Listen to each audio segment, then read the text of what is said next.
Ciudad de México presentan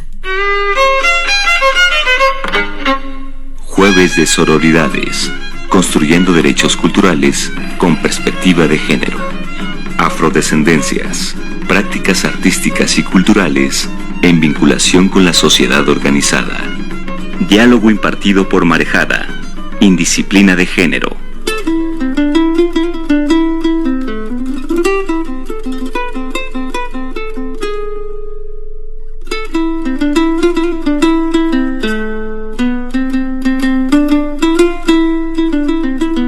Cuando cae a cantaros la noche, que los truenos rasgan con su luz, la razón se oculta por momentos y se escapa a sembrar otra cruz. Unos pies al lado del fogón, 7 veces tiene que rogar. Resplandece la sombra de un ave, con la llama el vuelo iniciará. A dar un mensaje un cuervo vuela, huya en sus 2 lenguas graznará. Madre y abuela les avisa, pronto gran peligro correrá. Encadila y pierde en su camino, los envuelve en ira y confusión. Sustituyen los rostros amigos, fieras con hambre de corazón.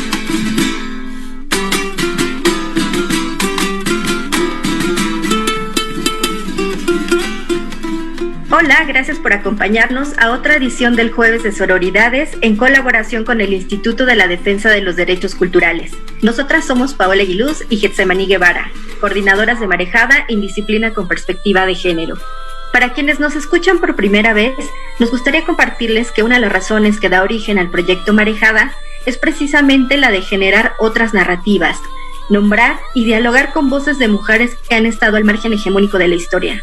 Es por ello que, con motivo del Día Internacional de la Mujer Afrolatina, Afrocaribeña y de la Diáspora, que se conmemora el próximo 25 de julio, nos interesa abordar el trabajo de creadoras que han contribuido a visibilizar y a diseñar políticas públicas a favor de las poblaciones afromexicanas. El origen de esta conmemoración tuvo lugar hace 27 años durante el primer encuentro de mujeres afrolatinas y afrocaribeñas realizado en República Dominicana. Durante el encuentro de 1992, alrededor de 400 mujeres se dieron cita con el objetivo de reivindicar y visibilizar la aportación de mujeres afro en los ámbitos culturales y sociales, así como para definir estrategias de incidencia política para enfrentar el racismo, la discriminación y las problemáticas desde una perspectiva de género. Según el INEGI, en México las poblaciones afrodescendientes representan el 1.16% de los habitantes del país. Si bien los estados con mayor número de afromexicanos son Oaxaca, Veracruz y Guerrero, entidades que conservan tradiciones africanas, en la Ciudad de México también tienen una presencia. Son del 1.8% de la población.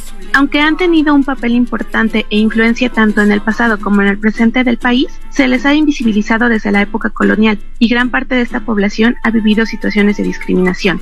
El tema de este programa es afrodescendencias, prácticas artísticas y culturales. Para ello estamos muy contentas que nos acompañen 3 mujeres con perfiles destacables que desde su campo de acción han hecho aportes significativos en la lucha contra el racismo y la invisibilización de la población afromexicana. Están con nosotras Marbella Figueroa, afromexicana y artista plástica, Cristina Giles, afromexicana, actriz, promotora cultural y miembro de la Red de Mujeres Afrodescendientes de la Ciudad de México, y Susana Harp, cantante de música tradicional mexicana y senadora del Congreso de la Unión por Oaxaca. Bienvenidas todas. Jueves de Sororidades, construyendo derechos culturales con perspectiva de género. Marbella, muchas gracias por aceptar la invitación. Es un placer tenerte en el programa. Por favor, para comenzar, cuéntanos un poco sobre ti, intereses, tu formación artística. Gracias, Paola. Muchas gracias por el espacio, Getsemaní. Saludos también a Cris y a Susana, que también están por acá. Gracias por estar compartiendo ideas, pensamientos y experiencias por este lado. Mi nombre es Marbella Figueroa. Tengo 28 años y soy artista plástica. Soy creadora audiovisual y mi formación la comencé en en la nacional, o más bien la hice, mi formación no como artista, sino mi formación académica dentro del tema del arte, la hice en la Nacional de Artes Plásticas de la UNAM. Bueno, ahora se llama FAD, Facultad de Artes y Diseño, pero cuando yo estuve ahí todavía era ENAP. Entonces, pues es ahí donde comienza mi interés por empatar esto que me gusta tanto, que es la expresión plástica, el trabajo activo por el tema de la afrodescendencia, la afromexicanidad y mis raíces, mi familia y demás. Entonces, pues va un poco por ahí. Justo, no sé si nos quieras platicar como un poco más sobre tus orígenes, sobre el proceso que tuviste para asumirte como una mujer afrochilanga, afromexicana. Como ya les dije, yo nací aquí en Ciudad de México, pero mis padres son de un pueblo de la Costa Chica que se llama Huehuetán. Está como a 3 horas de Acapulco, ya muy cerca de Oaxaca, y es un pueblo, pues un pueblo negro, una comunidad afrodescendiente, afromexicana, y pues mis orígenes están ahí, principalmente, que yo sepa, ¿no? Porque de ahí hacia atrás pues no tengo como mucho conocimiento, pero toda mi familia es de ahí, mi padre, mi madre, ambos son de ahí.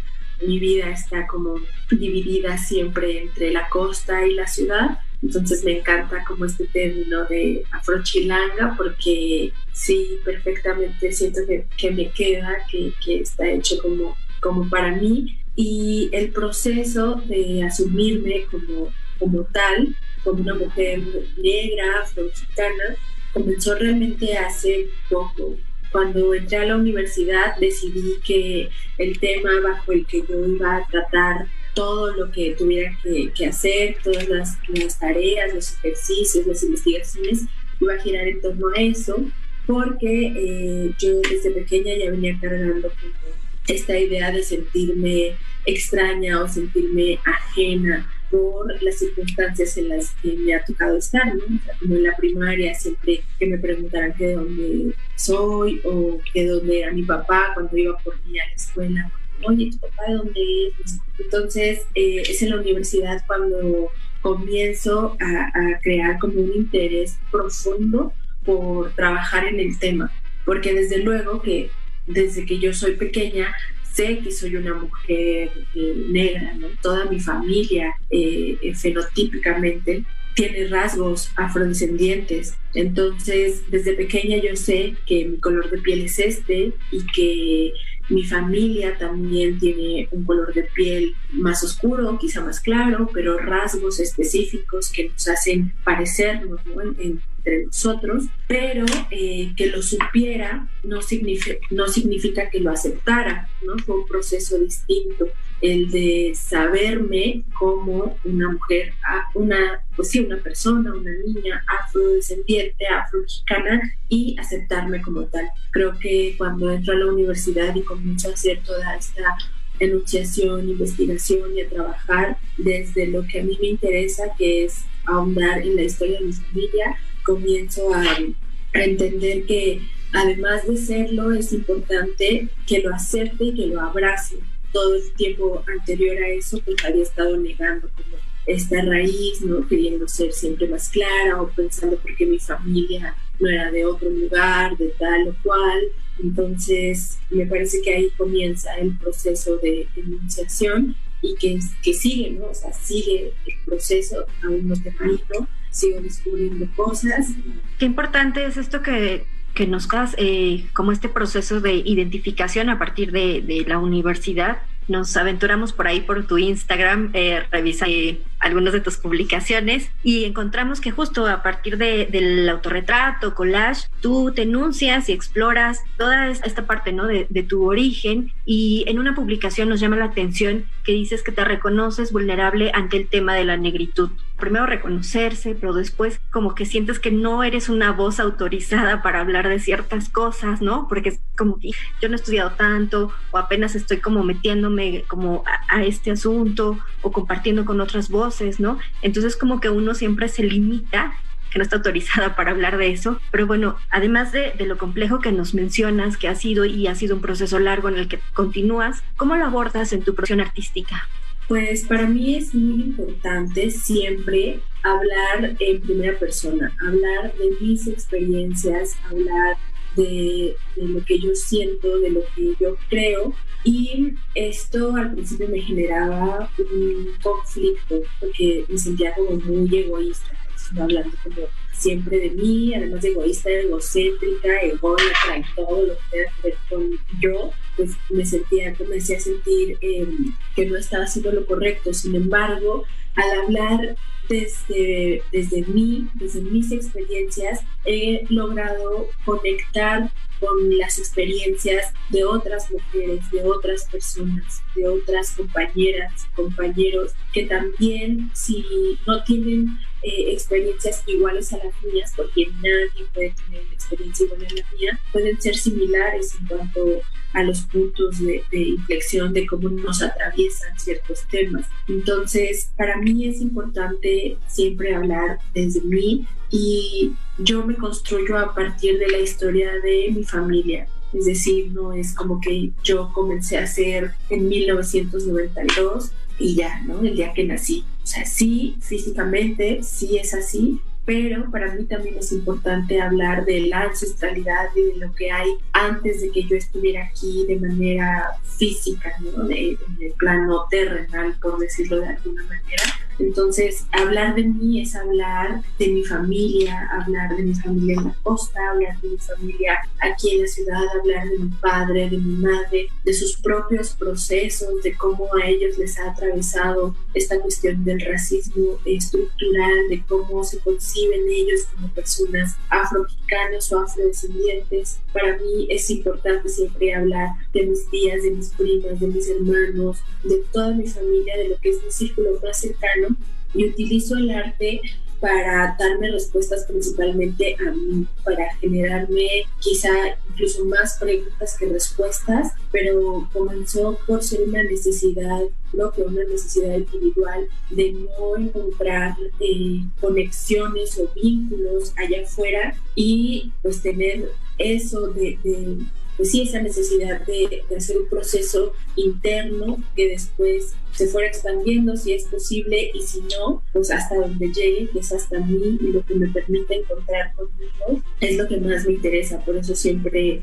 o la mayoría de los trabajos que hablo, sea collage, grabado, pintura, algún escrito, lo que sea, siempre lo conecto con alguna experiencia. Y afortunadamente después descubrí que no tenía como esta idea que tenía más bien de ser egoísta o centrista, además era un poco falsa, también generada por otras ideas externas, porque al hablar honestamente desde mí he logrado conectar, como les comentaba, con muchas otras personas. Entonces me parece que eso es importante, ¿no? Que principalmente no hay nadie que pueda venir a debatirme acerca de mi experiencia, ¿no? Mi experiencia es de lo único que tengo certeza, y de lo único que yo puedo hablar, y lo único que yo puedo defender, y desde donde me puedo enunciar. Por eso es tan importante para mí hacerlo desde ahí, porque las teorías, viene alguien más y me la tira, ¿no? Con otra teoría,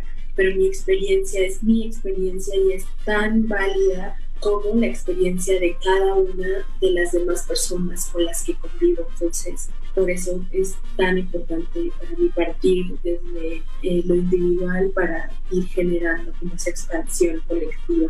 Y hablando de esta parte donde ya llega la colectividad, vamos a escuchar una canción de un grupo que tú conoces perfectamente y se llama Atolito con el Dedo, interpretado por Aguaje Ensamble, un grupo de música afrolatina originario de la Ciudad de México.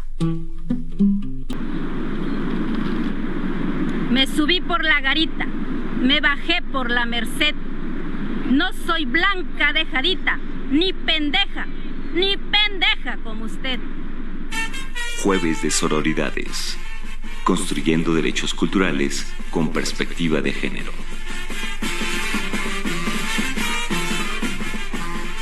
Bueno, pues los invitamos a ver el video de esta canción, porque precisamente retrata a la Costa Chica, sus habitantes, sus costumbres y tradiciones, entre ellas, pues la danza de los diablos. El origen de esta danza se retoma a la época colonial, es un ritual que está dedicado al dios africano Ruja, al cual los esclavos le pedían ser liberados del yugo español, y con el sincretismo la ceremonia se transformó y pasó a formar parte de una de las tradiciones más importantes de la región. La danza también es conocida como Juego de los Diablos y se lleva a cabo el 1 y 2 de noviembre en marco de la celebración del Día de Muertos. Y pues a propósito, no se pierdan el video reacción que hace Marbella a esta canción, lo encuentran en su cuenta de Instagram y en su canal de YouTube. Y pues como mencionas ahí, nos parece importante que las representaciones sean respetuosas y honestas hacia las personas, y sobre todo que los protagonistas sean quienes cuenten sus propias historias. Nos comentabas que tu familia es de la Costa Chica, entonces no sé si quieras sondear un poco en esta tradición de la danza de los diablos o referirnos a otras memorias que tengas del entorno de la casa familiar. Primero, sí que esta canción a mí me fascina, me encanta, y que todos deberían ir corriendo a seguir a Guaje Ensamble, su trabajo, porque de verdad lo que hacen Chay y Suri y todos los que participan ahí es algo muy chido.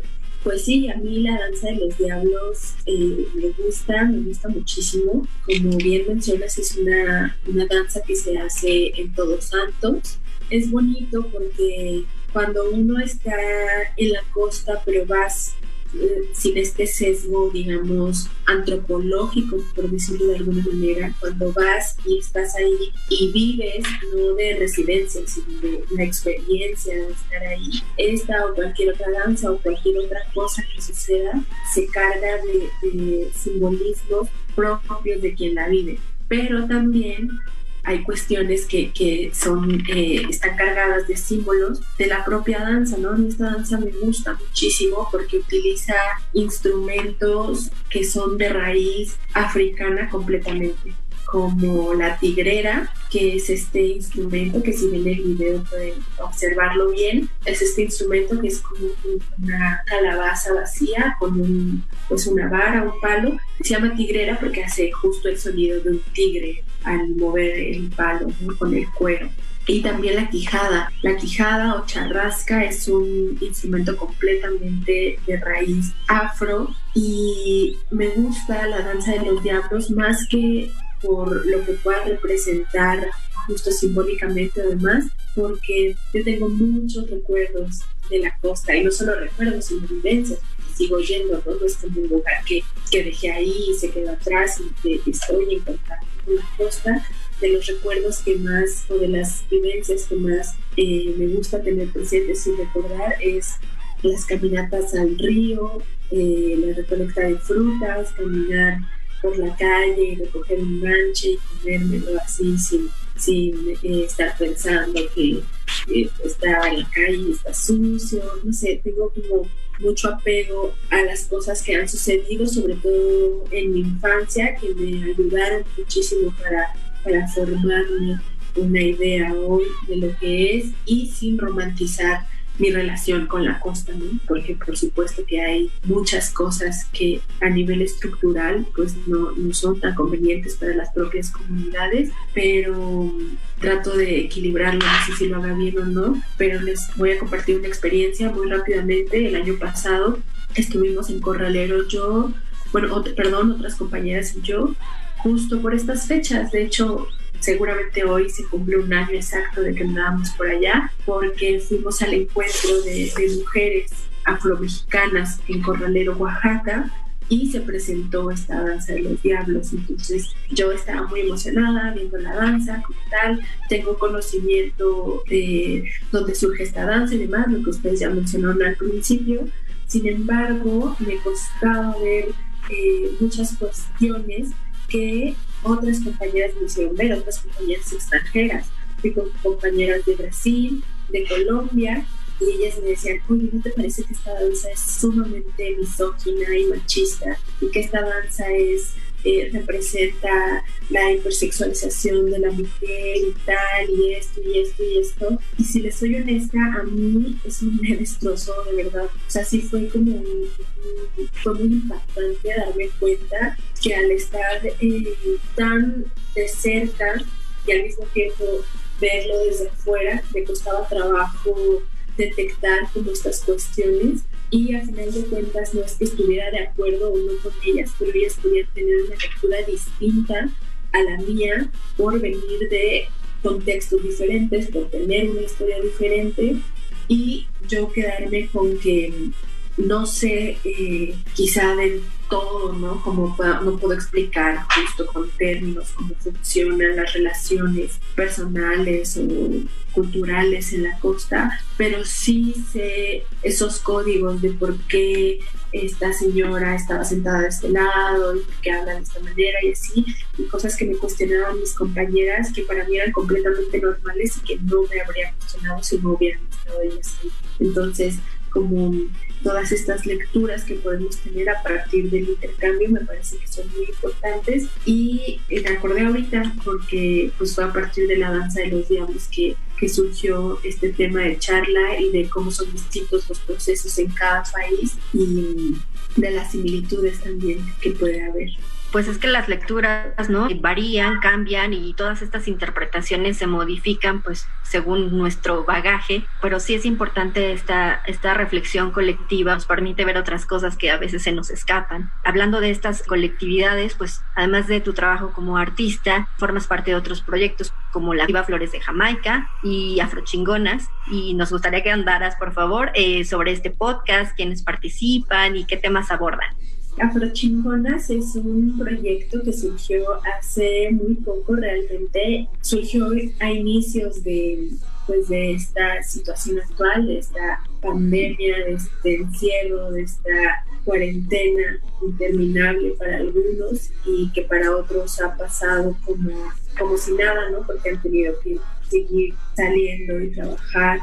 Entonces el proyecto lo integramos Valeria Angola y Scarlett Estrada y yo, Barbella, y es un podcast. Decidimos sentarnos a platicar acerca de temas que fueran interesantes para nosotras, pero de cualquier tema. O sea, sí podemos hablar desde maquillaje hasta, tenemos un capítulo de gelatinas incluso, porque a mí me encanta la gelatina, y lo único que fijamos al decidir emprender esto es que siempre íbamos a hacer críticas con el tema que fuera, ¿no? Es decir, que siempre íbamos a verlo desde nuestra visión y desde nuestra experiencia como mujeres afrodescendientes, ¿no? Como mujeres afro, y ver cualquier tema, ¿no? Si es el maquillaje, cómo nos ha afectado a nosotras o de qué forma nos ha atravesado o cómo se nos posiciona por ser mujeres negras dentro de este ámbito del maquillaje. Y si hablamos, no sé, de feminismo también, y si hablamos de zapatos también, y si hablamos de arte también, o sea que cualquier tema que abordemos lo abordamos siempre desde nuestra experiencia como mujeres afromexicanas en Ciudad de México, ¿no? Porque también eso es importante, enunciar el contexto en donde estamos, porque no es la misma experiencia la que tengo yo en Ciudad de México que la que tienen mis primas en la costa. Sin embargo, ambas somos mujeres afromexicanas. Entonces, pues es eso, en Afrochingonas nos sentamos a platicar las tres, nos queremos mucho y somos grandes amigas. Pues es como también una forma que encontramos de estar conectadas en esta situación, ¿no? De estar generando justo esa comunidad que nos sostiene. De las compañeras de Brasil, algo que yo aprendí, que se me quedó muy clavado y que me gusta mencionarlo siempre porque me parece importante, es que una de ellas, Mariana, siempre hacía referencia a que yo soy porque somos, ¿no? Entonces la importancia de la comunidad en las construcciones. Pues es eso, Afrochingonas es un podcast divertido, según yo, un podcast divertido en el que abordamos muchos temas, pero siempre con esa mirada crítica y desde nuestra experiencia. Además de este trabajo de Afrochingonas, que como mencionas, tiene una figura crítica, divertida, pero siempre con una mirada aguda. Hay textos también tuyos, ¿no? Tu trabajo creo que es en muchos lados, ¿no? Como desde lo social, lo artístico, la escritura, el podcast. Y estábamos revisando un texto que se llama Afromexicanidad y Racismo, que publicó recientemente en Pie de Página. Y bueno, pues ahí narras una situación que te acontece frecuentemente, que justo era al inicio, ¿no? Que te preguntaban tus compañeros que de dónde papá, ¿no? Y que también que asumían que eras de otra nacionalidad por tus características físicas, que lamentablemente siempre van ligados de alguna manera como al racismo, y también hemos notado como esta cuestión de la hipersexualización o como con las comunidades o con las mujeres afromexicanas, ¿no? Y afrodescendientes, y también esta carga como de que todo el mundo asume que ya es, o que tú viviste en la costa o que sabes bailar, ¿no? Como dices ahí en tu texto. Estas situaciones, pues que de alguna manera atraviesan constantemente, pues no solo como tu práctica artística, sino pues tu día a día, tú las abordas en tu trabajo meramente plástico, o decides únicamente dejar, por ejemplo, pues reflexiones muy, muy personales que tienen que ver con familia, o si hablas de estos temas? Pues yo realmente hablo de todo y todo lo pongo en un trabajo pues de concientización propia. Para mí eso es muy importante, ¿no? Como hacer referencia sí a esta parte de soy porque somos, pero yo siempre he creído, bueno, no siempre, pero últimamente tengo esta idea de que cualquier lucha colectiva se sustenta de primero una lucha individual, ¿no? Es decir, de trabajo, de autoconocimiento. Yo veo en cualquiera de estas plataformas una oportunidad de generar conciencia en mí, de seguir trabajando por mí y al mismo tiempo ir abriendo espacios para conectarme con otras personas, con otras causas incluso, ¿no? Entonces, para mí es lo mismo hacer un collage que escribir, porque me lleva al mismo proceso de reflexión, ¿no? O sea, yo soy artista porque creo de crear desde mi experiencia y desde donde me enuncio, pero no soy artista porque pinte, ¿no? O porque haga grabado. Para mí el arte es una representación de lo que somos, ¿no? Como a grandes rasgos, y permite conectar con otras personas, con otras ideas y demás. Entonces, el mismo proceso que me lleva a hacer un collage, me lleva a escribir, o me lleva a grabar el podcast, o me lleva a hacer cualquier otra cosa que me den ganas de hacer, porque siempre estoy brincando entre, pues sí, las expresiones plásticas, lo audiovisual, lo escrito y demás, pero para mí todo es lo mismo, ¿no? Yo no podría separarlo, y los temas que hablo a veces me parece que son demasiado íntimos, incluso a veces digo, ay no, esto no lo compartas, ¿no? Esto no lo digas, esto no tiene que estar ahí, pero como es un proceso tan personal y tan íntimo, para mí es importante hacerlo así. Entonces trato de hablar con los menos filtros posibles, no digo que no los tenga, seguro sí, con las menos máscaras, trato de quitarme todas las máscaras para hacer el trabajo que hago. Seguramente algunas se me quedarán por ahí también, pero los temas que abordo siempre van en ese sentido, ¿no? En esta búsqueda de respuestas y de conexión. Al final de cuentas, las respuestas puede que nunca lleguen, pero lo importante es todo el proceso que hay detrás de esta búsqueda. Pues ya, es como todo. No sé si respondí a tu pregunta o me desvié, pero es lo que puedo comentar. Y bueno, justo queremos destacar esta forma que tienes de comunicar y sensibilizar a través de tus redes sociales, el podcast, tus colaboraciones con distintas iniciativas, van un poquito más allá a veces de la tradición academicista. Consideramos que muchas veces tienen un mayor impacto que un ensayo académico, ¿no? Por ejemplo, porque justo hablas desde tu vivencia, desde lo personal. Y bueno, pues todo lo que nos platicas, Marbella, pues nos permite recordar que los derechos culturales protegen el vínculo con la memoria histórica, el simbolismo de las generaciones pasadas y el legado cultural que nuestra sociedad actual está construyendo con la participación de todas y todos. Su promoción, garantía y respeto son esenciales para el libre desarrollo de la vida humana y sus procesos identitarios. Las expresiones artísticas culturales de los pueblos afromexicanos deben continuar presentes en nuestra sociedad, ya que son una forma de reconocer su identidad étnica. Reflexión sobre afrodescendencias radicadas en la Ciudad de México, con perspectiva de género, para fortalecer la... Que no se pierdan sus tradiciones, como es el caso de la Red de Mujeres Afrodescendientes de la Ciudad de México. Para platicar sobre el trabajo nos acompaña Cristina Giles. Bienvenida, es un placer estar contigo en esta emisión. Por favor, cuéntanos un poco sobre ti y tu trabajo como creadora. Hola a todos, ¿qué tal? Mucho gusto. Yo soy Cristina Giles, yo soy procedente de León, Guanajuato. Soy artista multidisciplinaria, entre muchas otras cosas más que ahí nos dedicamos: la música, el teatro para niños, títeres, narración oral escénica, danza, música, cine, televisión, un montón de cosas. Y bueno, pues un poquito de mi trabajo escénico, más hacia el teatro, digamos, las artes escénicas, se ha visto enfocado en hablar sobre temas también de afrodescendencias, ¿no? Muy particularmente para el teatro infantil. Entonces, bueno, es un poquito de lo que he trabajado en mi trayectoria y lo que seguimos trabajando.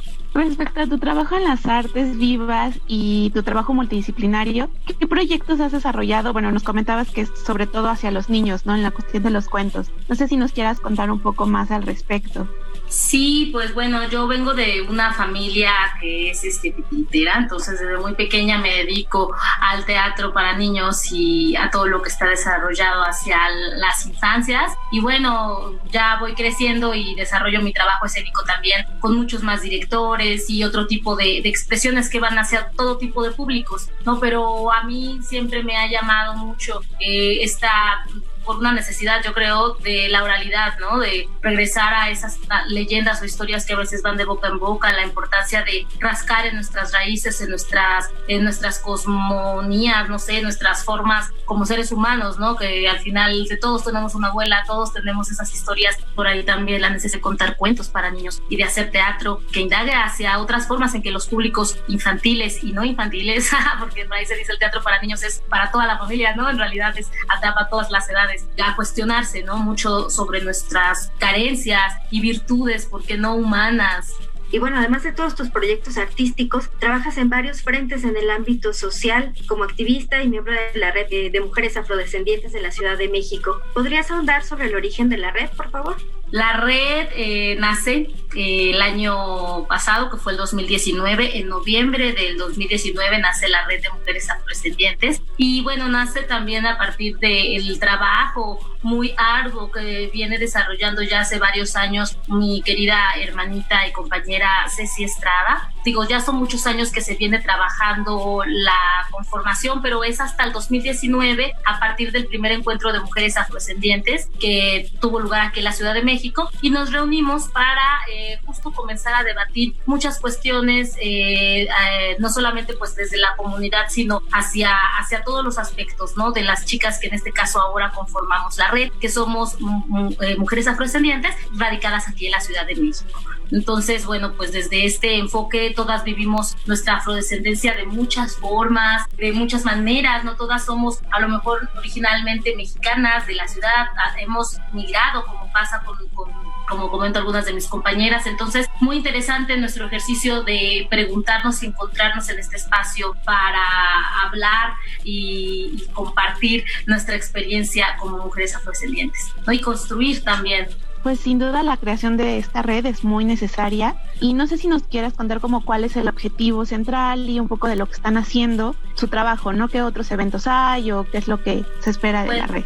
Estamos trabajando mucho, como bien se los comento, pues bueno, es una red relativamente muy joven, tenemos apenas un año de vida y vamos para el segundo este año, que nos agarró un poco complicado por las situaciones actuales de vida, ¿no? Pero bueno, estamos echándole ganas, trabajando mucho entre nosotras, y la intención, como buenas soñadoras y mujeres que trabajamos y luchamos, bueno, pues nos interesa mucho hacia las comunidades afromexicanas, mucho trabajarlo también desde la urbanidad. Entonces por ahí vamos a estar colaborando con algunos colectivos, con algunos otros proyectos que también están buscando enfocar y hablar, expresar, dignificar todo lo que tenga que ver relacionado a los temas de afrodescendencias en México, en este caso desde la voz femenina, ¿no? La voz desde las mujeres. Y pues también transversalmente, ¿no?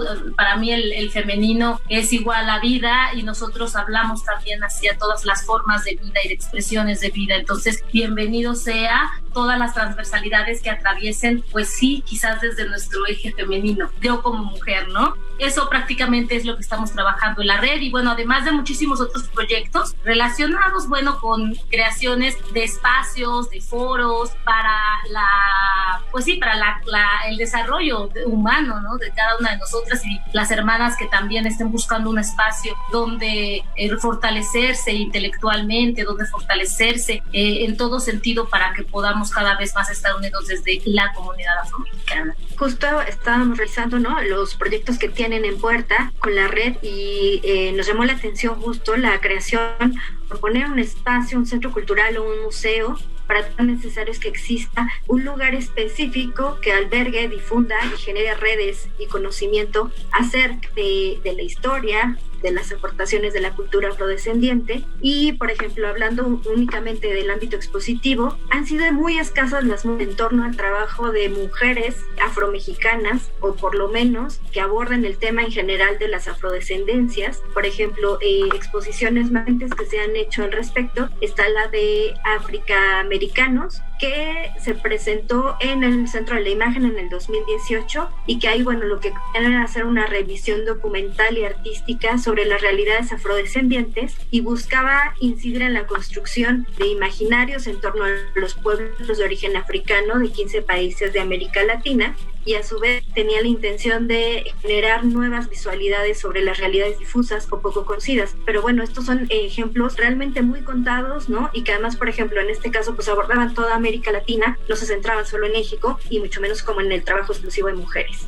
Para recalcar, ¿no? Yo también estuve participando en esa exposición, tuve la fortuna de estar en Africaamericanos, justo para hablar desde el área hacia el arte para niños, ¿no? Desde las formas tradicionales, la creación de máscaras, qué es lo que nos conecta con lo ancestral, en el caso tanto de las africanías como la afrodiáspora afrolatina, ¿no? Y hablar de afromexicanidad es hablar casi que automáticamente de racismo, es hablar automáticamente de clasismo, es hablar de pigmentocracia, de colorismo, es hablar de afrofeminismo, es hablar de todas las luchas que han comprendido y que siguen comprendiendo el tema, que para México, bueno, estamos, siento yo, como en pañales a un despertar socialmente, en el que estamos reconociendo que efectivamente existe población afrodescendiente y en México existe un México negro y que ha existido por más de hace más de 500 años, ¿no? Hace más de 500 años tenemos esta historia afrodescendiente y bueno, un poco como siento los objetivos y lo que se logra, hasta humanamente siento yo desde esta forma visionaria, sí queremos construir un museo o un espacio como una casa de la mujer afrodescendiente en México para tener un lugar donde justo se puedan ejercer y desarrollar derechos, donde se puedan desarrollar justo también estas políticas que se está buscando que estas incidencias lleguen a nivel nacional y que podamos tener un mapeo para una tipificación de nuestra misma afrodescendencia, ¿no? Creo que ya es hora y ya es momento de que se empiece a trabajar por todo lo que tantos años se nos ha negado y que se ha invisibilizado. Entonces, bueno, pues en esa lucha seguimos trabajando a la par con muchos otros hermanos y colectivos, porque pues la lucha es de todos, los afro y los no afro. Imaginar a los afrodescendientes es casi imposible que estas concepciones no se vean atravesadas por el racismo, ¿no? Pues todos hemos crecido con una identidad hegemónica mexicana inculcada donde negamos otros tipos de raíces o otras culturas, y siempre hay que recordar que este país tiene una amplia diversidad cultural y racial. Así que pues sí es necesario un cambio social donde pues desaparezca totalmente este racismo normalizado que tenemos, y como dices, es una deuda definitivamente con la cultura afrodescendiente y se debe de dar esa visibilización dignificada. Pues por lo que nos platicas de la red, o sea, realmente tienen muchos objetivos y esto de crear espacios pues está fabuloso, pero aparte no sé si tienen acciones enfocadas más a la cuestión de impulsar o fortalecer su identidad cultural. Sí, claro, también en este mismo desarrollo de la creación de espacios es crearnos espacios para nosotras mismas, en este caso desarrollo de conversatorios, talleres, clínicas, pláticas, crearnos talleres a nosotras mismas como mujeres integrantes de la red para poder fortalecernos ideológicamente sobre temas de políticas, temas de derechos, cuestiones que a lo mejor nuestras hermanas que viven en la costa, a diferencia de las que viven en la ciudad, sufren cosas distintas, ¿no? Pero justo qué nos allega a nosotras como afromexicanas y cómo es la realidad desde las urbanidades. Eso es un poco, siento, la tarea de la red ahorita, nosotras como mujeres afrodescendientes que vivimos en la Ciudad de México, ¿no? cuestionarnos cómo vivimos, cuál es nuestra identidad, qué es lo que nos arraiga y qué no. Es muy complejo porque la afrodiáspora a veces se vive distinta. Tienes unas formas allegadas a tradiciones que a lo mejor no son directamente desde la afromexicanidad, como lo puede vivir una mujer en la costa o lo puede vivir en Veracruz, en Oaxaca, donde la población afrodescendiente se vive más en comunidad. En las ciudades normalmente más alejadas de las zonas afrodescendientes más predominantes de población, se vive distinto, ¿no? Inclusive yo misma, yo soy de Guanajuato. A mí mi forma de vivir mi afrodescendencia fue totalmente desconectada con una tradición y cultura. Sin embargo, lo que me arraigaba era mi padre, mi abuela, mi mamá misma, que es poblana, ¿no? Y que de cierta forma va uno tomando estas multinacionalidades, ¿no? A lo que yo le llamo, de repente traemos un poco de todo, pero lo que sí es evidente en el caso de la afrodescendencia es un fenotipo. Si tenemos la suerte, digo yo, de portarlo, ¿no? Porque es un orgullo también poder tener un poco de esta ancestralidad guardada en nuestra piel, en nuestro cabello, en nuestra forma. Sin embargo, la afromexicanidad se vive de muchas maneras, tiene muchos colores y muchas formas. Nos podemos arraigar a la tradición o nos podemos arraigar a nuestra familia, a nuestra herencia, de nuestro linaje, ¿no? Es que es una combinación infinita, ¿no? De posibilidades, hablar como de la identidad de las mujeres afromexicanas y bueno, también pensar si tienen cabida, por ejemplo, aquí los feminismos, qué tipos de feminismos. Digo, al ser una red de mujeres, bueno, es un hecho que están trabajando bajo una perspectiva de género, ¿no? Pero ¿cómo funcionan o cómo ustedes logran trabajar con todas estas identidades, con todas estas ideologías para construir y de alguna manera, no sé si busquen, ¿cómo decirlo?, si definir alguna identidad? Sí, no, pues totalmente estamos buscando ser, como decía hace un momento, ¿no? Que sea transversal, que atraviese a todas las formas de feminidades, a todas las maneras que vengan, desde esas voces femeninas, andróginas, como quieras, de todas las maneras que busquen y que en este caso, bueno, lo partimos desde nuestra voz, ¿no? Que es de una voz de mujeres, pero como digo, abrazamos a todas las voces. Como decía por ahí un dicho, ¿no? Sin les compas trans no podemos decirnos que somos afrofeministas, ¿no? Sin todos los que abarcamos estos abanicos de colores. Entonces tenemos que hablarlo y bueno, sí, te digo, parte desde una voz femenina, desde un proyecto de la comunión de trabajo de mujeres, pero estamos totalmente abiertas y abrazadas hacia todos los ejes. Incluso, o sea, estamos abriéndolo hacia efectivamente todos, personas discapacitadas, adultos mayores, personas en situación de calle, migrantes. La migración es un gran tema sobre la mujer afrodescendiente y bueno, tenemos nosotras que también abrirlo desde la red hacia todas las realidades que estamos viviendo como mujeres en no solo la Ciudad de México, si nos damos cuenta es en todas partes, pero bueno, tenemos esto, somos mujeres, vivimos otras cosas que los hombres, ¿no? Y efectivamente un hombre que, por ejemplo, digamos en estas estructuras, sobre todo de género, ¿no?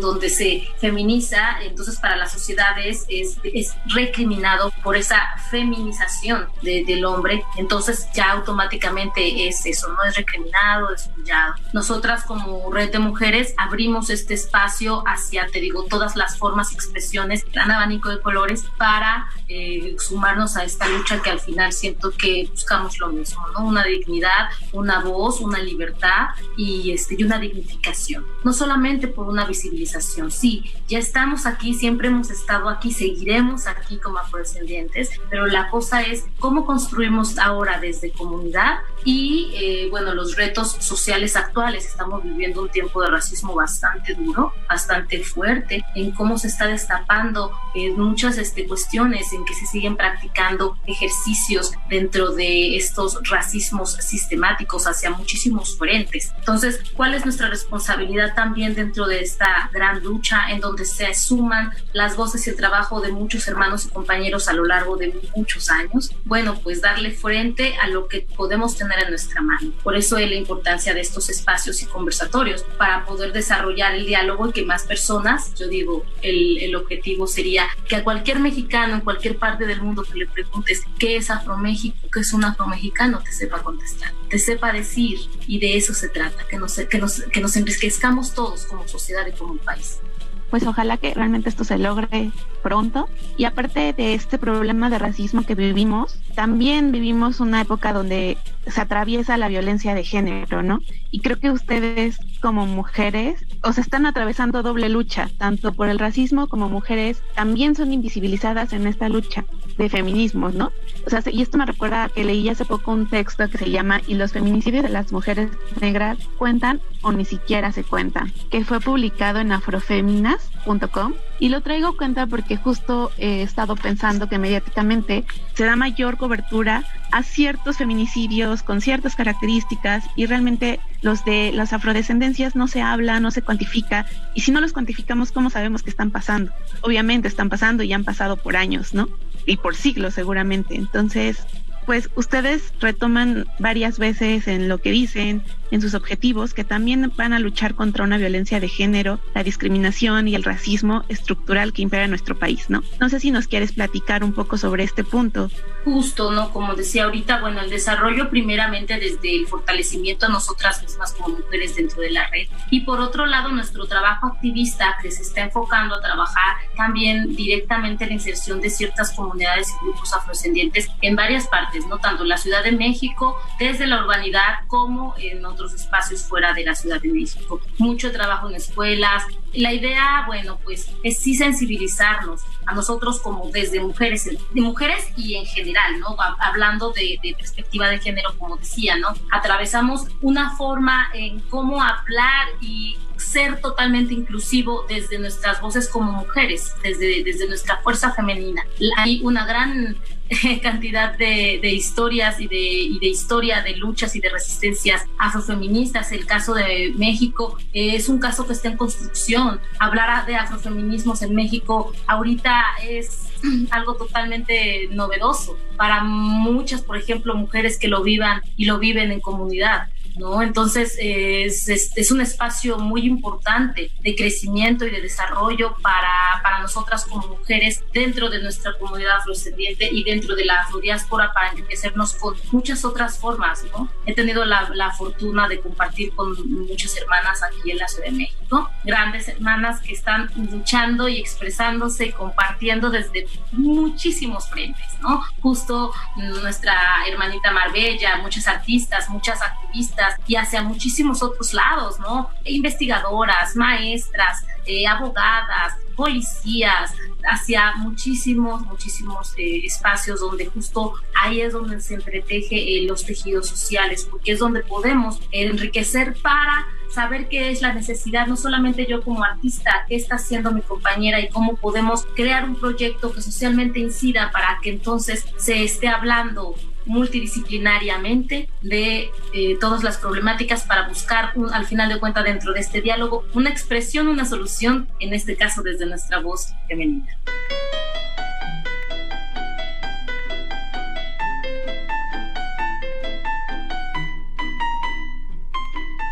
Jueves de Sororidades. Construyendo derechos culturales con perspectiva de género.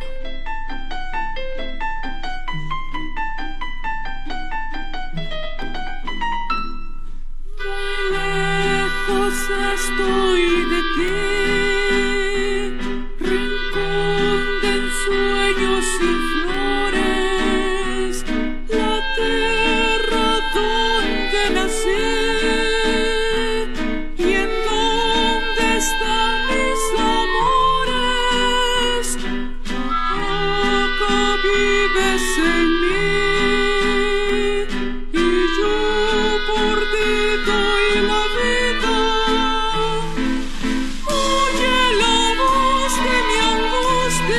Que llora y que canta queriendo volver. Linda fuga de mi alma, no quiero morirme sin volverte a ver.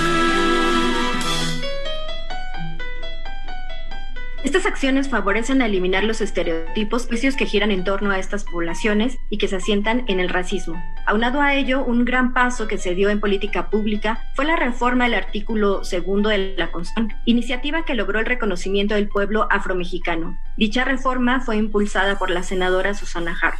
Bienvenida, Susana, muchas gracias por estar hoy con nosotros. Para iniciar, por favor, cuéntanos un poco de tu trayectoria. Muy contenta de poder participar en primer lugar con todas ustedes.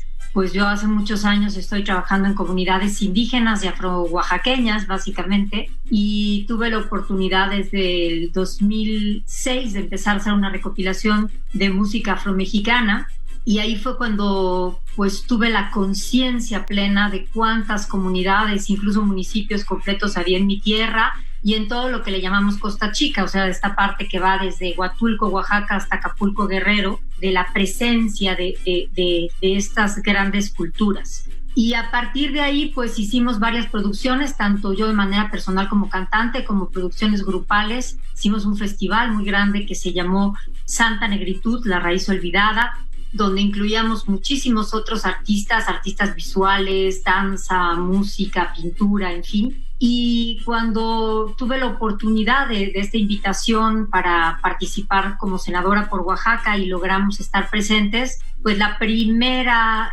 iniciativa de ley que presenté en octubre del 2018 pues fue esta reforma del cambio constitucional al artículo 2 para poder incluir a los pueblos y comunidades afromexicanas, y la logramos en menos de un año. En agosto, el 9 de agosto ya estaba en el diario oficial, lo cual fue muchísimo trabajo de platicar, de acercarnos con todos los congresos locales para que se pudiera comprender la magnitud de la importancia de esta reforma. Y bueno, pues ahora trabajando fuerte en lo que viene, que son todas las reformas secundarias, la armonización de todas las leyes, y pues empezamos con la reforma constitucional, pero el camino todavía es amplio y vamos a seguir adelante.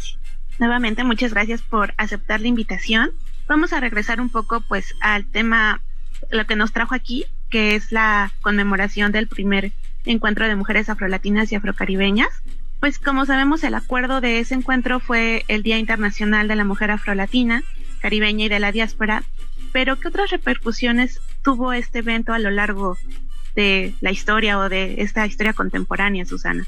La posibilidad de que el mundo entero volteara a considerar el tema y a poderse ya hacer patente un día específico, siempre nos da la oportunidad de reflexionar y de hacer que los medios de comunicación y la sociedad en general podamos voltear a ver un tema que siempre ha estado invisibilizado.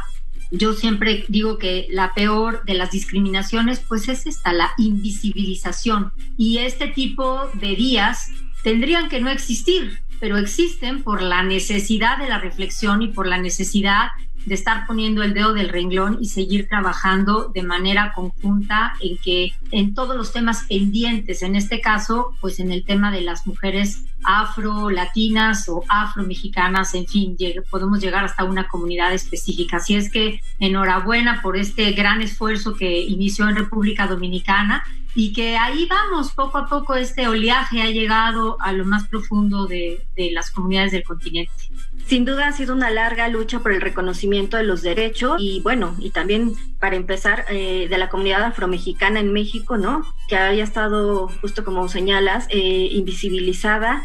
Pero pues también esto como mujeres, sobre todo, conlleva además una carga de violencia de género, porque bueno, no solo es como esta discriminación como población afromexicana, sino que también como mujeres hay una carga adicional ahí de este tipo de violencia física, emocional, sexual y en muchos ámbitos. Sabemos que ha habido avances, que tú has hecho ahí una larga labor, pero Susana, desde tu perspectiva, ¿qué otros pasos se han dado como para pues seguir en esta lucha y seguir visibilizando pues a toda esta población? Pues de entrada ha habido varios estados que ya han homologado su constitución. Oaxaca nos ganó, fue en 2001 que la propuso. Después también estuvo Guerrero. Guerrero, por ejemplo, podemos decir que existe una Secretaría de Asuntos Indígenas y Afromexicanos. Es el único estado que tiene una subsecretaría. Me parece que ya también le van a cambiar a pueblos afromexicanos, lo cual me parece muy bien porque los afromexicanos no son asuntos, ni las comunidades indígenas. y después también se incluyó en la Ciudad de México y también en Nuevo León. Por otro lado, los programas sociales ya también se toma en cuenta la población tanto de hombres como de mujeres afromexicanas, y se les está reconociendo para los apoyos que el gobierno federal está dando, se les toma en cuenta como una comunidad de atención prioritaria. Entonces, a mí me da mucho gusto cuando escucho ya discursos y posicionamientos, por ejemplo, en el Senado de la República, ya siempre incluyendo la palabra de afromexicanos, de afromexicanas, ¿no? Cuando se habla de este México multicultural, ¿no? Y cuando yo llegué en septiembre del 2018, recuerdo que hubo varios senadores que se me acercaban y me decían, te digo con vergüenza que ni siquiera sabía que existían, ¿no? O sea, ¿de qué nos hablas? Yo hice una exposición de fotografía de grandes fotógrafos mexicanos que han estado trabajando en estas hermosísimas comunidades, como para que no les tomara de sorpresa cuando hicimos la iniciativa de ley, cuando la propusimos ante el Senado, y fue muy bonita la reacción de todos, fue muy emotivo ver cómo todo el mundo quedó como sorprendidos, algunos, otros no, porque sabían la existencia, pero nos acompañaron por unanimidad, o sea, 127 manos se levantaron para acompañar la iniciativa de ley y eso fue realmente muy conmovedor y creo que empezamos con el pie derecho. Y pues evidentemente el acercarnos a todas estas comunidades y a todas estas diferentes culturas, y hablo en plural porque así lo pusimos en la reforma, hablo de pueblos y comunidades, porque no podemos pensar que es lo mismo, por ejemplo, la cosmovisión de las mujeres o de los hombres que están en la región Mascoga de Coahuila, que lo que ocurre en el sur del país, ya sea en la zona del Sotavento, ¿no? O en la zona afro-oaxaqueña y afroguerrerense. O sea, esta parte también hay una multiculturalidad dentro de los mismos pueblos y comunidades afromexicanos, ¿verdad? Entonces, pues ahí vamos poco a poco en este camino, pero ya el simple hecho de que ya se estén incluyendo siempre en el discurso me parece un gran avance, porque antes ni siquiera en el discurso podía escucharse con frecuencia la manera de denominarlas en este término genérico que salió desde los encuentros de pueblos negros, ¿no? Porque ellos mismos decían, bueno, nosotros nos podemos autodenominar de muchas formas como cada comunidad desee, pero encontremos un término para que de manera genérica nos podamos denominar en México, por lo menos, ¿no? Y ahí surgió, ellos mismos acuñaron este término de afromexicanos, afromexicanas, y pues yo creo que vamos avanzando. También, pues la Ciudad de México, creo que en el 2017 fue uno de los que dio también un paso a. Vamos a rescatar un poco de este artículo 11 para que sepan un poco a qué nos referimos. En él, pues marca que las personas afrodescendientes tienen derecho a la protección y promoción de sus conocimientos tradicionales y su patrimonio cultural, artístico, material e inmaterial. Además de que las autoridades adoptarán medidas efectivas de trato igualitario en consulta y cooperación con estas personas para el ejercicio pleno de sus derechos, combatir los prejuicios y estigmas, eliminar el racismo, así como la prevención, atención, sanción y erradicación de las violencias en su contra. Pues creo que el Instituto de los Derechos Culturales contribuye a respetar y proteger la cultura, especialmente la de las minorías, como parte fundamental de su identidad. No sé, Susana, si nos podrías compartir qué otras instituciones trabajan en esto, qué otras reformas hay. Pues ahorita estamos nosotros preparando reformas a leyes secundarias y tenemos que hacer, pues nos queremos acercar evidentemente una vez más a las comunidades, a las organizaciones. Hay muchas organizaciones y aquí hay presentes compañeras que han estado siempre pues en este trabajo. Nosotros como legisladores pues lo que tenemos es que de verdad llevar la voz de todas estas expresiones y de este trabajo de años, y ya les daremos pues un poquito un avance ya concreto a inicios de septiembre, que esperemos poder entrar de lleno a trabajar ya en estas reformas. Ya tenemos un avance desde nuestra oficina para hacer el planteamiento en las comunidades y en las organizaciones, y a partir de eso un consenso para presentarlas en la tribuna del Senado por lo pronto, ¿no? Entonces, el trabajo que han hecho todas las asociaciones civiles, toda esta sociedad organizada, pues es indispensable, ¿no? Está Rosy Castro, está Elena Ruiz, están muchísimas mujeres que han participado de manera activa, y también está Rosa María Fita, ¿no?, de Mata Clara. Está la doctora, por ejemplo, Luz María Montiel, desde la UNAM, que lleva años en este proceso, ¿no? La doctora María Elisa Velázquez y Gabriel Iturralde de INA. En fin, yo creo que desde muchos lados siempre se ha ido avanzando poco a poco, y ahora, desde el 2018, pues hemos estado buscando esta cuestión para caminar hacia el lado correcto, porque todo el mundo tiene parte de una visión que se debe de incluir en estas reformas y hay que tomarlas en cuenta. Precisamente platicábamos con Cristina que hay mucho que hacer aún, pero bueno, hay muchísimas organizaciones de la sociedad civil haciendo, y parte cultural, ¿no?, que de alguna manera nos atañe a todas las que estamos en esta charla hoy, pues estamos haciendo desde nuestra producción propuestas artísticas, ¿no?, desde vivas, desde la música, las artes visuales, pero bueno, sin la política pública, pues digo, no se puede tampoco dar como esos pasos. Es importante hacer estas reformas, como menciona Susana, y bueno, seguir haciendo, digo, no es lo ideal, como mencionas, como tener un día para curar y estar reflexionando, pero bueno, en este momento de la historia es necesario aún, tenemos que hacerlo y es importante, nos parece bien estar enfatizando pues en estas situaciones, ¿no? También Cristina, nos comentabas que bueno, pues están diferentes realidades, ¿no? Ella es del Bajío, hay otras que son de la costa, pero hay muchas también que están en la ciudad, ¿no? O sea, la afromexicanidad se vive de muchas maneras.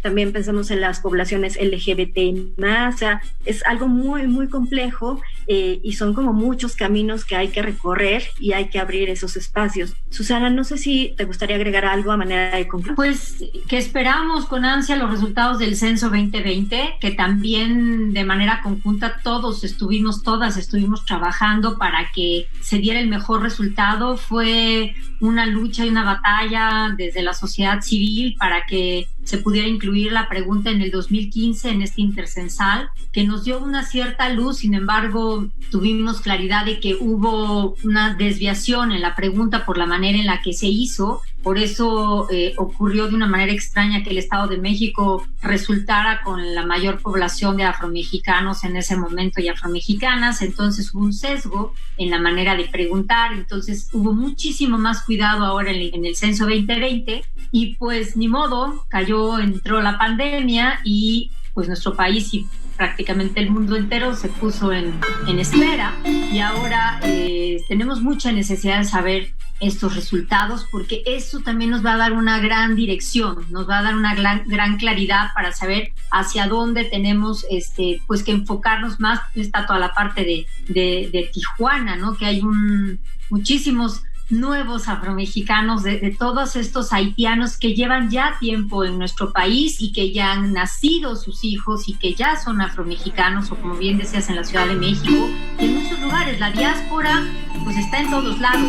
Comunidades concretas, bueno, pues eso sí sabemos muy claro que es Sotavento, Costa Chica y Musquis, ¿no?, Coahuila, en el nacimiento de los negros, pero diáspora hay en todo el país, ¿no? Entonces, pues estar pendientes, porque esta va a ser información valiosísima para saber cómo podemos enfocar, como si fuera un poco acupuntura, de saber que ahí es donde hay que trabajar más, aunque sabemos que el tema debe de ser siempre nacional, pero nos va a dar una gran luz.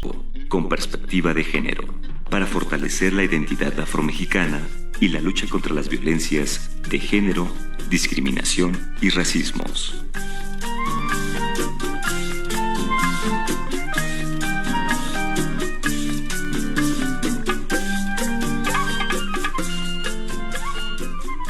Pues ya un poco a forma de conclusión, además de aceptar que existe el racismo en México, ¿en qué consideras que deben trabajar las instituciones y nosotros como sociedad, Marbella? Pues esta parte es importante, ¿no? No solo es aceptar que existe el racismo en México, sino desde dónde se construye y cómo se ha construido. Me parece que eso es importante. Y platicando igual con otras compañeras en algunas otras charlas, yo les comentaba que yo decía, no, es que cualquier cosa que tenga que ver con la afrodescendencia, con la afromexicanidad, tiene que ser prioridad para las instituciones, cualquiera que sea, ya sea salud, educación, lo que sea.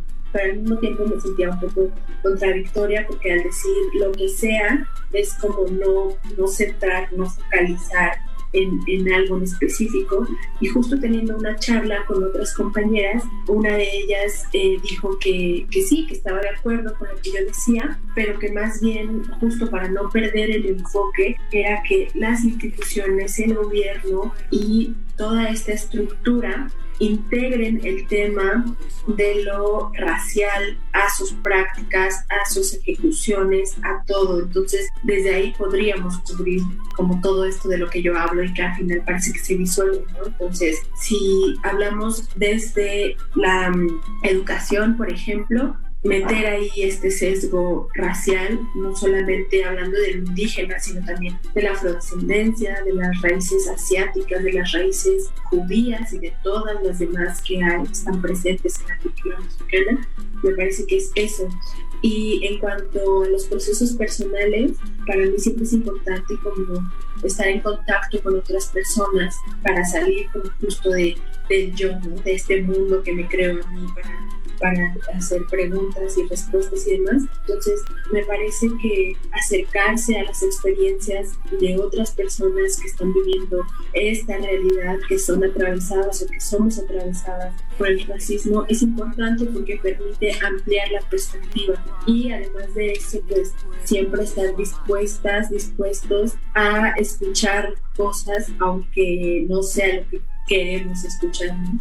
O sea, si de verdad queremos un cambio, tiene que haber una disposición a esto, ¿no? Un trabajo justo de autoconciencia sin perder en cuenta, sin perder el enfoque de que el racismo es un problema estructural. Sin embargo, con acciones individuales podemos contribuir a que esto vaya disminuyendo. O sea, justo en este texto de afromexicanidad y racismo hago mención de esto, ¿no? Desde cómo se puede abordar desde distintos ángulos este tema del racismo, ¿no? No es cosa solo de la estructura y de la institución, y tampoco es cosa solo de que, pues ojalá que de buena gente o de buena onda no nos sigamos comportando así, sino que es algo que tenemos que hacer como en conjunto. Y pues bueno, eso sería como todo. Pues muchas gracias, Marbella, por tus reflexiones. Nos gusta mucho esta parte sensible y crítica que tienes. Y bueno, pues gracias por estar acá. Jueves de Sororidades. Construyendo derechos culturales con perspectiva de género. A manera de conclusión, ¿qué reflexión o qué expectativa tú tienes de parte de las instituciones culturales hacia este tema? O sea, ¿qué exigencias hay al respecto? Bueno, pues justamente no hay muchas cuestiones que hay que construir. Nosotras también desde la red platicábamos entre nosotras todas las cuestiones que pueden ayudar para enriquecer y fortalecer nuestra reivindicación histórica. Que se está hablando que necesitamos reivindicar muchas cuestiones desde el sistema de educación pública. Entonces ahí necesitamos hacer incidencia en cómo se están presentando los personajes afromexicanos, qué es lo que se está contando, cómo se está expresando, cómo de cierta forma a veces es inconsciente o consciente, cómo seguimos reproduciendo sistemáticamente, ¿no? Todas estas formas y articulaciones de racismo que a veces decimos, es microrracismo porque qué exagerado, ¿no? No es para tanto.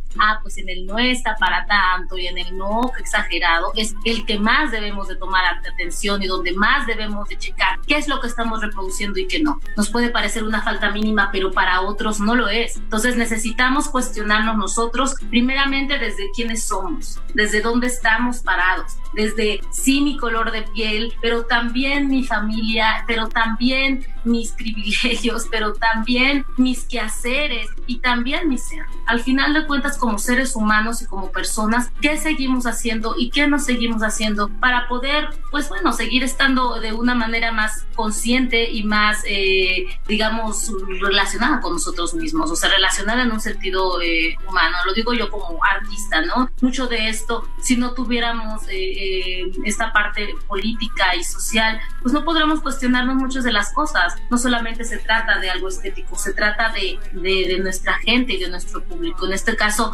nosotros como afromexicanos, yo como mujer afromexicana, llevo esta responsabilidad en la sangre y en mi espalda, en el sentir que soy esa voz de todas esas ancestras que están atrás de mí y que ahora me toca a mí decir y hacer, porque si no, pues no, tenemos que hacerlo, tenemos que actuar. ¿Y qué más? En la compañía de la sabiduría de muchas hermanas y muchas compañeras que son maravillosas, maestras maravillosas, hermanas que comparten, digo, toda esta sabiduría que es el camino particular de cada una, los dolores y las alegrías de cada una. Entonces, eso es lo que es importante. Para mí lo he aprendido muy bello y lo he sentido acompañado con un proceso muy hermoso, todo mi conocer y mi caminar en la lucha afromexicana con mis hermanos, ahora en la Red Nacional de Afrojuventudes, también de Juventudes Afromexicanas, que también con ellos estoy colaborando activamente, haciendo muchas cosas.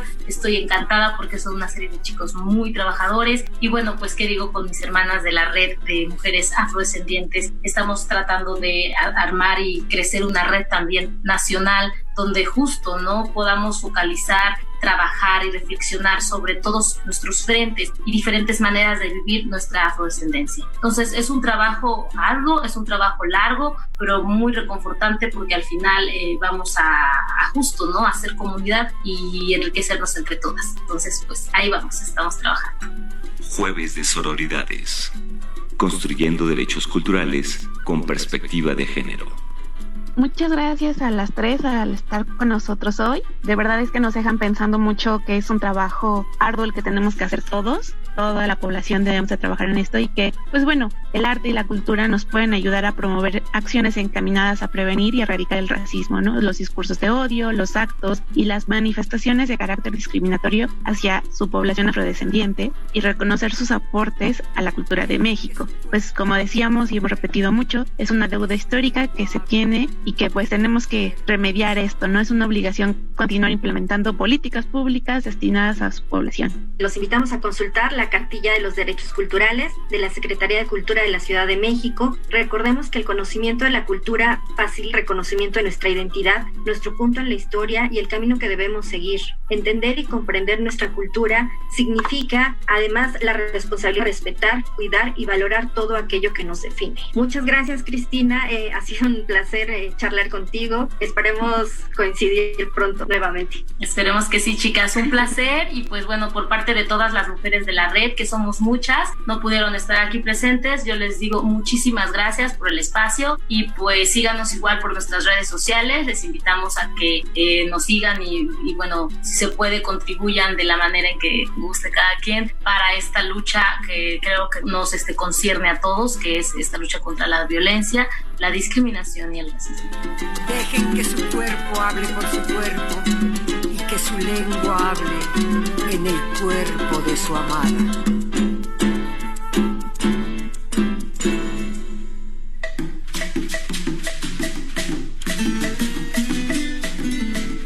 Muchas gracias por acompañarnos. Somos Paola Aguiluz y Getsemaní Guevara. Recuerden seguirnos en nuestras redes sociales. En Facebook e Instagram nos encuentran como marejada.indisciplina. Agradecemos a Código Ciudad de México por el espacio brindado, así como a Jesús Galindo Calderón, director general del Instituto de la Defensa de los Derechos Culturales, a Mariana Colmenares, HUD de Investigación, y a Erika Sigüenza, colaboradora del Instituto, por todas las gestiones hechas para la realización de este programa. No olviden escuchar la repetición del podcast en la página de Código CDMX y la transmisión en vivo por Zoom en las redes de Marejada. Hasta pronto.